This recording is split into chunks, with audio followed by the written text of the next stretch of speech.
పడకలో ఉన్నవాడి కోసం, చివరి పిలుపు అందుకున్న వాడి కోసం, కనీసం సొంతంగా లేచి మంచం మీద కూర్చోలేనంత చివరి దశకు చేరుకున్న వాడి కోసం దేవుడు సరేనన్న చేస్తానులే అన్నాడు.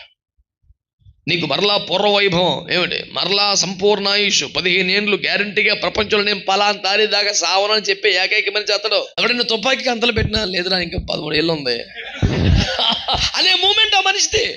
కత్తికో అన్నారకేసిన యాక్చువల్గా డేట్ అవ్వలేదు కదా నేను ఉంటాను అంటాడు.